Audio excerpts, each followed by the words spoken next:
Before soul music had a name, before rhythm and blues crossed into the mainstreams, there was a voice that could whisper heartbreak and shout survival. She wasn't polished for comfort. She wasn't shaped to be agreeable. She sang the truth that was raw, direct, and unmistakably black. In an industry that tried to soften her edges and control her sounds, she remained uncompromising. Her voice carried joy, pain, desire, and defiance all at once. This is a story of a woman who changed popular music and paid the price for refusing to be anything less than herself. The centerpiece of today's video is all about Dinah Washington. Now, if you guys love my videos and love supporting me, then I suggest you become a member of the channel where I will be releasing exclusive videos just for you all. Be sure to get that family tier so you won't miss out on these exclusive perks. If you guys would love to connect with me outside of YouTube, then I am officially announcing that I am on Discord. Here, you can provide me with feedback on my recent uploads. You could drop your suggestions for future videos, or if you just want to chat it up about videos or about music in general, or just about anything, we could do it here. We could do it together. I hope to see you there. Before we start, let's be sure to leave a like on the video, subscribe to the channel, push that notification bell to be sure you won't miss out any more content, and while you're at it, go ahead and hype this video.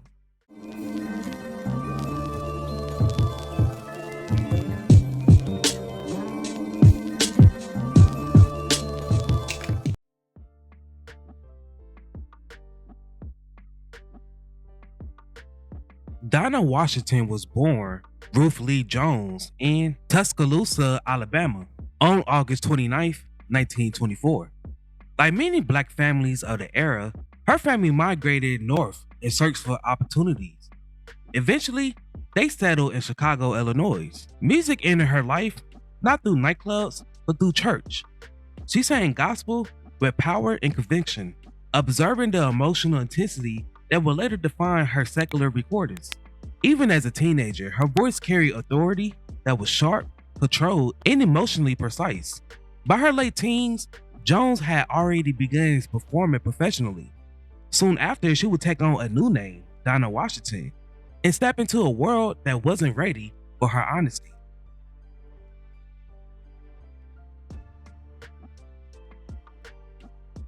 Her big break came in the early 40s when jazz vibraphonist Lionel Hampton discovered her while performing in Chicago. Hampton hired her on the spot. With his band, she learned discipline, phrasing, and how to command an audience. She wasn't just a singer, she was a storyteller. Yet, even then, she stood out. Her delivery wasn't smooth in the traditional jazz sense. It was clipped, controversial, and emotionally direct. A style that confused but electrified listeners. Washington was already carving out her own lane.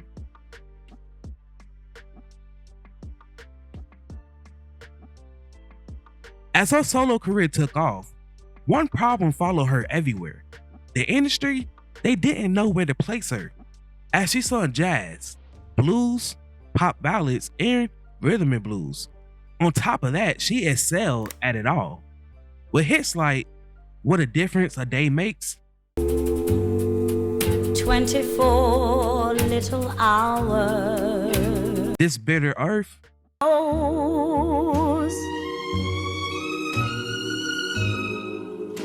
and Baby Gets Lost. two-faced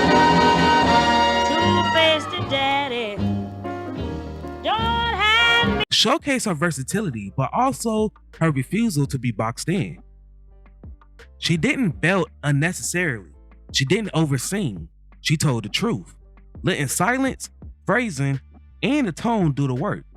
Her influence will later echo through artists such as Aretha Franklin, Etta James, and of course, Nina Simone.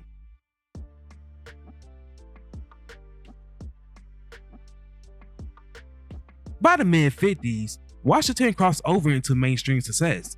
Her recordings reached white audiences, and she became one of the first black female voices to consistently chart on the pop charts. But with the crossover came with conditions. Record labels pushed her towards a safer material. Stylists, they softened her image. And executives, they tried to mold her into something more relatable. Washington resisted, sometimes loudly. She demanded respect, fair pay, and control over her work. She had a lot of demands in a male-dominant, racially segregated industry that labeled her as difficult. In reality, she was simply asserting her worth.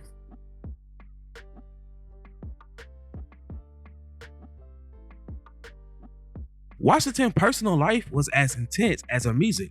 She was married multiple times, often to men who struggled to keep pace with her success. Relationships were turbulent, passionate, and frequently short-lived. The pressures of fame, constant touring, and industry expectations took a toll. She relied on prescription medications to manage stress, insomnia, and exhaustion. Behind the glamour was a woman that was carrying emotional weight with little support.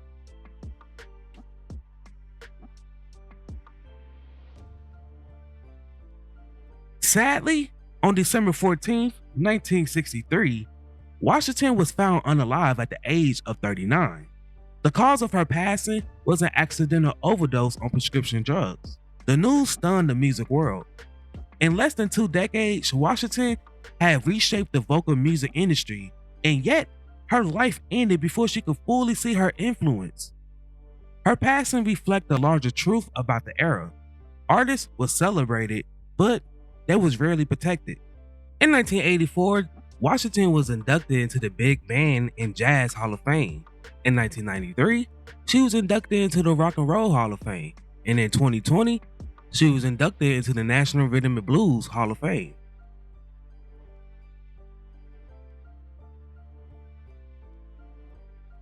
Her impact can't be measured by the charts alone. She taught singers that vulnerability could be powerful, that restraint could be emotional, and that truth mattered more than perfection. Aretha Franklin called her a major influence on her career. So did Nancy Wilson, Esther Phillips, and countless others. Without Dinah Washington, modern soul music doesn't exist as we know it today. Today, her recordings still sound timeless because the emotions behind them are internal. She sang love without a fantasy, pain without an apology, and joy without performance. She didn't just sing the songs, she lived inside them. Washington wasn't meant to be controlled, categorized, or forgotten. She was meant to be heard. Now, before we go, I have a few questions for you all. First, who do you consider to be the queen of the blues? If a biopic about Dinah Washington was made, who do you believe should play her? My vote is Mary J. Blige. Also, what is your favorite song by Dinah Washington?